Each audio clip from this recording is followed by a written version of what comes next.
เจ้าเอ๋ย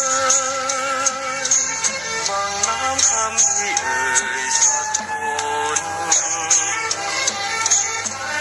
ฟังว่าคำคนจนพูดออกจากดวงกมลว่ารักจริงแค่ไหนดาวเรืองคนสวย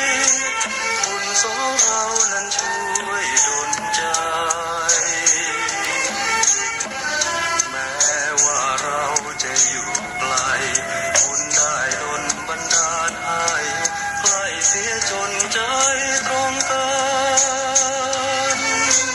เราดาวยิ่งชีวิตจิตใจพี่นี้สยบจำนานใจ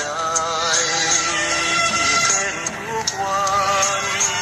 เฝ้าครวญรำพันว่ารักดาวเรืองเหลือขนา